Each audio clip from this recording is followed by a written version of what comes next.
Fulham versus Tottenham this weekend at Craven Cottage. Tottenham's record at Craven Cottage, awful, if we're honest. Fulham looking to get into the European places come the end of the season, come May. Tottenham wondering whether they're going to be playing in the Championship or Premier League next year. A lot on the line, as always. Two good sides, nonetheless, despite the likes of Tottenham form. And it's, classic, old-style stadium in Craven Cottage that always is a good one for the away fans. Right, let's get into this then. I'm joined by Fulham fan, also amazing at stuff like photography and all amazing stuff like that. I'm joined by the wonderful Barney, a good friend of mine. Barney, how you doing?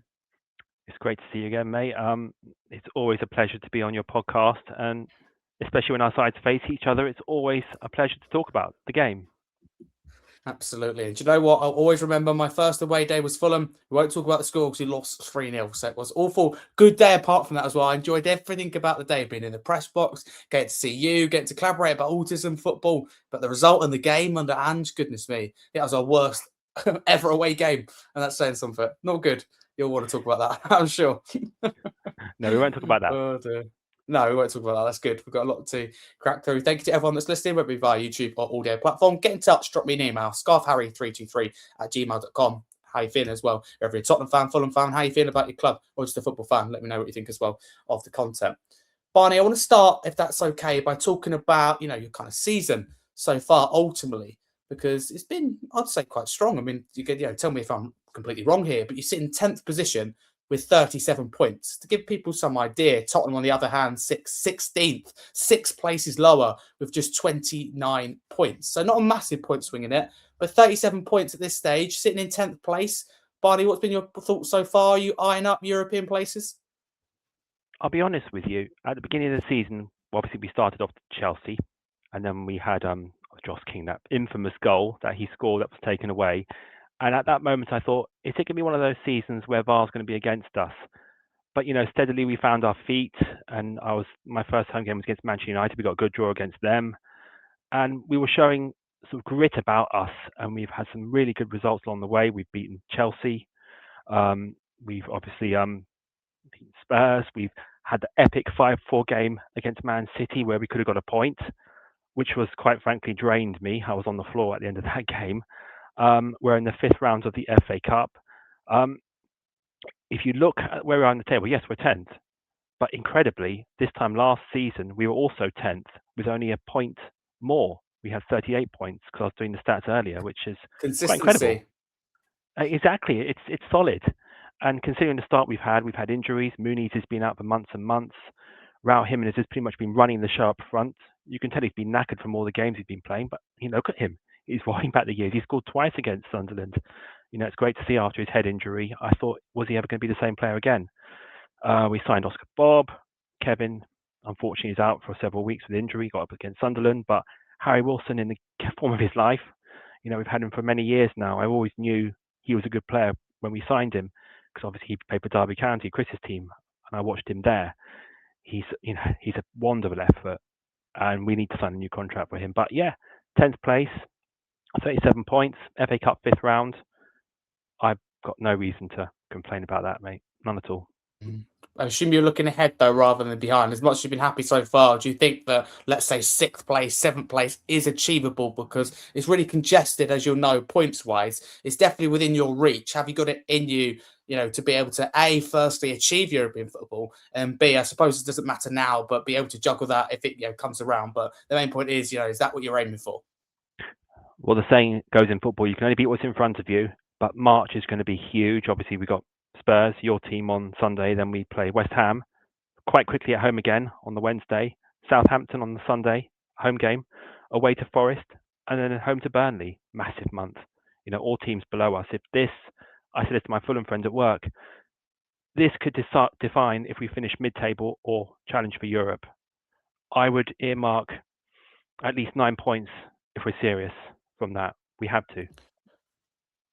Barney, thank you. And tell me if I'm wrong, but I think the saying is Fulhamish. We have it here with Spursy as well. I think with Fulham, I mean, again, completely tell me if I'm wrong, but of an outsider, I think you play really well, but sometimes in the past have thrown it away from a very good position or not scored when you should have, or individual errors costing you. It just feels like you play really well, and it just feels like you just feel like something's going to go wrong with Fulham. It'd just be a little moment, or you just think that you play well and either don't get the result. Do you feel that sometimes that you should be sitting here with more points on the board because I think those performances have been there? Unfortunately, yes. Unfortunately, a big yes, because there's been many games. I mean, Everton, for example, we hit the bar 3 times in the first half. We were all over them.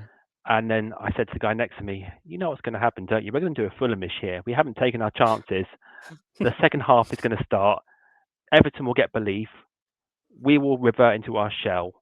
Marco will probably make substitutions, which might unsettle the team, which it did. And then we concede a silly goal. And Bert Leno scores an own goal, which my dad said to me, oh, Fulham's scoring own goals again. What's new? He actually said that to me when I walked into their house. I went and saw them. And I went, yes, I know. But those moments could prove costly. You're right. In all seriousness, you have to cut the silly mistakes. I mean, our marking for set pieces is appalling at times. We just lose players. And I don't think Bert Leno's given enough protection at corners, is what I'll say, for defending. Interesting one. Thank you very much. Before we get on to my club then, Tottenham season, just a comparison between both Fulham and Tottenham. So goals scored. This is interesting. It's close. Fulham have scored 38 goals to this point. Spurs just one behind with 37. Goals conceded. Both have conceded 41 goals. So you consider there's a big swing in places between Tottenham and Fulham. Really, 6 places. But Fulham only scoring 1 more and both teams conceding the same. Shots, though, Fulham have had more with 223 compared to 212. You can look at lots of stuff like this. Ultimately, Tottenham have a lower passing accuracy. This is the last one I will read out, though. Points gained from a losing position. Fulham have gained 10 points from a losing position. Spurs have only gained 6. And points dropped, though, from a winning position. Fulham have dropped 11. Tottenham have dropped 12. Does that surprise you at all, Barney? The evidence suggests here that both teams can drop points to a winning position, but also, in particular, you guys, you can gain it from a losing position. I tell you exactly when that was most key, when we played Liverpool and Harrison Reed scored that absolutely sensational wonder goal to make it 2-2. So it's games like that when you think you're down and out. We score a lot of late goals, certainly, but we also switch off at the worst time. I've said this to every single one I know. To be a good footballer, right, you need to play the dark arts. You need to be nitty. You need to be gritty. You need to hit the ball in the corner. You need to just go down occasionally, help the goalie out, just kill some few minutes, even take a yellow for the team. And I've seen this. Sometimes our defenders back off, and I've seen a goal that's resulted from a defender just backing off. And I think, look, just tackle him, just take a yellow, and the ball goes out. It's so infuriating. It's frustrating, Harry, when you see something happening before your eyes and you think, no, don't do that. Oh, I should have kept quiet. Yeah. Yes. Cursed it. Commentator's cursed, but fan curse maybe instead. Barney, thank you very much. Before we get on to the game, then I want to get your thoughts, right? Because I could talk for England about Tottenham, mainly in a negative way at the moment, but I honestly could. I'm sure you could do the same with Fulham. But as an outsider, I love listening to what opposition fans have to say about Tottenham to know whether we're overreacting or we're underestimating the situation we're in. How do you view it? Because Tottenham are 16th in the table, 4 points from safety. It's not going to realistically happen, but it could be 1 point mathematically by the end of the season, but goal difference favouring Tottenham. So what have you made of Tottenham so far? Of course, gone through 2 managers, 4 points away from the drop, favourable goal difference, but the worst side factually and mathematically in the Premier League in 2026, the only Premier League side not to win. Should Spurs fans be concerned, and are we in a relegation battle, and will we go down ultimately? Well, first and foremost, I've watched Spurs for a number of years, and something about Spurs that you don't even know. My brother used to actually watch them quite a bit when he was a kid, and had actually the old Hewlett-Packard tops when what's his he used to, I can't remember the name of the guy, but one of your famous captains in the past, he used to wear it. It'll come to me in a second, but ever since then, when I first got into football when I was 10, Spurs were always a club I used to look at. This was long before we were in the Premier League, so I've taken an interest in a long time in them. This season, it's a disappointment for Spurs, make no mistake, because I know you've had bad luck with injuries, right? Every club can say that excuse, but at the end of the day, you still got players out there who are earning thousands of pounds a week, who are on big contracts, who are signed for Spurs for a reason, right? who should be going out there. They're playing in front of 60,000 fans each week at home. You've got a huge fan base, a loyal fan base, right? Some of those players I don't think are turning up. And I think, I don't want to sound harsh here, but it's a mentality problem with Spurs, right? And my manager, who's a Spurs fan, I just said to him straight today, I don't think if some of your fans can accept that you're in a relegation fight, they don't want to believe it. And it's the harsh reality. It's true. I mean, I don't want to be negative, but if West Ham somehow get something against Liverpool and you lose on Sunday, what is the gap? It could be 2 or 1 point. And that's serious. These are serious conversations. I think the concerning thing is, sorry to butt in, but I think the concerning thing is for us Spurs fans, myself in particular, I don't want to speak on behalf of people who don't feel the same, but I look at Leeds and go, they're together. I look at West Ham and go, they're playing well and getting results. They should be winning games and drawing games, so that's a positive for us. I look at Forest and go, new manager, Pereira coming at Wolves, won the first 7 games, was unbeaten in 9. Instant impact. At Forest, not quite the same, 1 win and 2 defeats, but again, could that spur them on? I just look at things like that and go, Tottenham really are the sinking ship of the relegation battle. With a side that doesn't seem together. Tudor already after 1 game looks really deflated. Fans got behind the team and we collapsed against probably the best team in the world. I do still believe we'll be playing Premier League football next year, but I think we need to realise, and you kind of said it there, we're not too good to go down, right? Fully split squad might be different, but the players who currently got available, it's not very good. And a lot of us go into games now with no confidence. So, I mean, we'll get on to end of season predictions in a minute, but I'm just incredibly concerned. Every team's got a bit about them. Just what does Spurs have about them that keeps them up? I can't really see it. Apart from being Tottenham Hotspur, what do we have? Spurs, make no mistake, have good players, but where I think they're going wrong is, I think in a lot of games I've seen, it's just players just turning up and just doing a shift, if that makes sense, and not battling for the shirt. I mean, I've seen my own team relegated multiple times, and I've seen us do the Great Escape in 2008. I've seen it. To get out of relegation, you need a little bit more. You need fight, treat every game like a cup final, and face the reality of the situation. And your manager you played a video on one of your previous podcasts when he gave that quote, and that concerned me. If I was a Spurs fan, I was looking at him thinking, that's not good. You look almost kind of defeated already. And if he's showing that front to the media, right, then what's he showing to the players behind the scenes? You're a manager, you lead by example, right? I know he hasn't had a long time, but players reflect the manager. If he's got a big job on his hands, Harry. He really has. You just got to pray West Ham don't better your results, or Forest. Exactly. Simple as that, really. West Ham have got to be looking back. I think they will look back and go, goodness me, the amount of games we could and should have won, that we played well and dominated. Bournemouth being the latest that we didn't get over the line. But Barney, on to this game then, Sunday, Craven Cottage. Before I ask you about it, form guide for both teams in all competitions. For the hosts in Fulham, it's 3 defeats and 2 wins in the last 5. That includes the Premier League and the FA Cup for Fulham. Whereas for Tottenham, it's just the Premier League and Champions League. It's 3 defeats, 1 draw and 1 win for Tottenham. I must add, though, that win for Tottenham coming in the Champions League against Frankfurt. No Premier League win for Tottenham in January or February, now going to March. The 1st of March this game is played. But previous meetings then across all competitions between the two sides. 66 games, quite a few played between the two. Fulham have won just 13. I repeat, 13.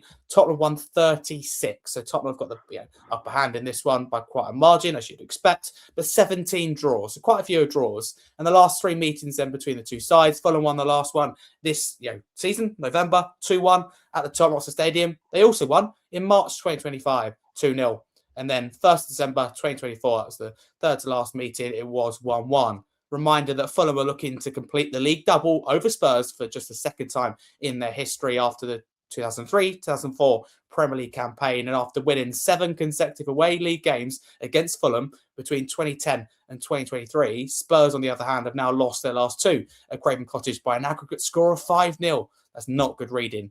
But Fulham have won 3 of their last 4 Premier League games against Spurs, drawn 1, as many as they had in their previous 26. With 6 draws and 17 losses. Lastly, Fulham have only won 4 of their last 18 Premier League matches in the month of March, which is interesting. 1 draw, 13 losses. But 2 of those 4 wins were at home to Tottenham in 2024, 3-0 in and 2-0 as well in 2025. So you can flip the stats to whichever team you support, whichever way your opinion is. Basically, you can flip it to suit your agenda. Barney, big question though for you as a Fulham fan. How do you feel going into this game? Are you confident? I think you always have to be confident as a football fan. I've never gone into any game, and I mean this truthfully, thinking we're going to lose this, we're going to lose this. Even when we were sort of 3-0 down to Man City, I thought, come on, let's just get a goal and make it good. I didn't think we'd score 4. That was just bonkers.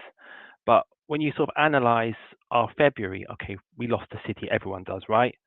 But Everton, we shouldn't have lost that. We just threw that game away. That could have been a draw easily. Man United away, we equalised to make it 2-2, and just a moment of brilliance won it for them.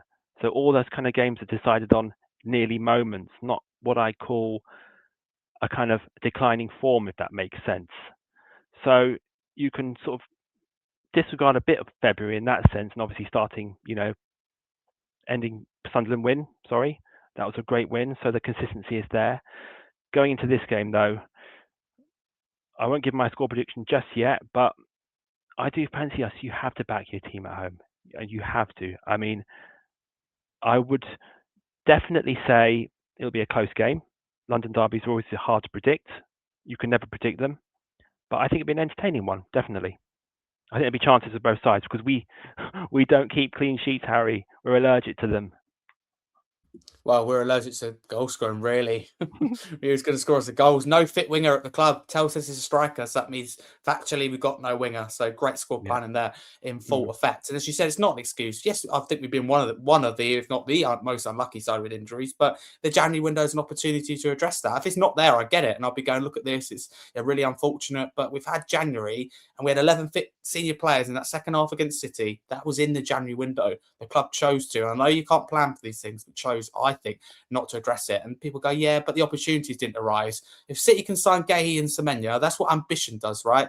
Business can be done in January for those that are willing to pay. Of course, it's difficult. Exactly. And that you hear, don't you, on deadline day, the clubs weren't willing to sanction it like other clubs I'm talking about because they couldn't find a replacement. I'm like, it's not like you've only had 31 days, or in this window, because of the weird closing time, you actually had 35 days to get business done. So I'm thinking 35 days would be enough. Like Monaco's Aklioshu, we were linked to. Funny, we left it to the last week. Get business done. We knew coming into the window what we needed. But hey-ho, frustrating, but I could go on and on. I will ask you though, Barney, what were your thoughts on the January window for Fulham? We've wanted another striker since Mitrovic left. And as good as Muniz is, and as good as Raul Jimenez is, I reckon we should keep him, the latter, for another season, by the way. I think he's a great option to have off the bench. But this striker, that name eludes me, but we're going for one in the summer, this American dude. If we get him, Muniz, that's 2 good strikers, right? It's been something we've been crying out for a long time. Okay, we signed Kevin, we've got Oscar Bob, great signing. But there's always been this kind of nagging kind of, we leave business too late. You know what I mean? I understand why we do it, because the other clubs lower their prices, and for a club the size of Fulham, the budgets are very, very, very strict. Light years different to Tottenham. It's just the way it is, and I accept that. It's a different business model. That's fine.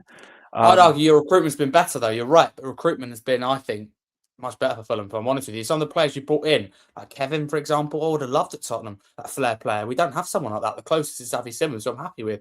Don't get me wrong, but there's some players you signed. Kevin's just one of them. Even, it'll be funny, you go back a little while, Joachim Anderson, Sander Berger, really good players. You have good fullbacks, or Tete, we're all really good players here. So I think Fulham with recruitment, even with Leno, for example, and similar to Villa with Martinez, you pick up really good players. So I think you're right with the money, but the recruitment for me is how you spend the money, because Tottenham has been similar to Arsenal really since Arteta joined the club, believe it or not in the last 2 or 3 years, but since he joined the club, we've just been so wasteful. I think don't get it wrong, not every deal will be perfect. You'll be able to tell me that, but I think generally your recruitment's been not bad. The support is silver to an extent. I tell you what I like most of all, Marco has the ability of getting a player and getting the best out of him. So we've got players like Alex Iwobi, brilliant. He's not talked about enough, but that ball from Harry Wilson to Iwobi for the 3rd goal against London was exquisite. I don't know if you've watched it back, but just watch that goal again. Very, very, very good. Yeah, very good. That's a team goal, but I said this to you before a few years ago. We're not a team of superstars, right? But we're a team of players who work hard, and I can see that, and I compare the Fulham squad, sadly, to Spurs. I mean, not on the quality of players. I'm not comparing, but after this game, obviously on Sunday, I want to see a bit more battle from Spurs. I want to see, right, you're in a relegation battle, get out of it. Go on, go Yeah, and play for the totally shirt. agree. Go and play for the shirt. Yeah. Put some That's the heart into thing. it. I say if this continues with the injuries, and I'm not saying they're not fighting, but the lack of quality. And someone like Van der Ven, if you're a quality player, and I'm not accusing him of this, but if he's not 100% committed, use the youth academy. I don't care how much quality you have. We need people that are 100% committed. That includes the manager, includes the fans backing us, because we've got to realise we're in a relegation battle. And I, hand on heart, think that there'll be 2 games to go, and we're still, even if it's just about, still in the conversation, potentially of going down. I think we'll personally sit 2 or 3 points away from the drop with 2 games to go. That we have to be on it. You can't be treating it a game. You've got to be focused. Is the point? Got to be focused. I think it's crucial. But Barney, can I get your score prediction before we move into end of season predictions? We can. I gave it on one of your pods the other Yes. day, and I'm going to stand by it. That you got to back your side, haven't you? As much as we're friends and I want us both to be happy, I'm going for a 2-1 Fulham win. Fair enough. I'm personally have concerns about losing this game, but I don't want to be negative. My belief is back the team, but also be honest. So those course there, there's kind of policies or principles, if you like, do get caught up with one another. So I'm going to say 1-1. And I think, listen, Tottenham have to play to win every game. It goes without saying. I like Frank, but we used to play for draws, and that's quite frustrating. Fulham are a good side. Don't get me wrong. I would take a point, but play for the win. It's one of them, right? Fight for it. If it comes to a draw, context is important, of course. Don't have that hindsight, but I think I would take a point. Would you take a draw if I said to you now, Barney? I mean, be honest with you.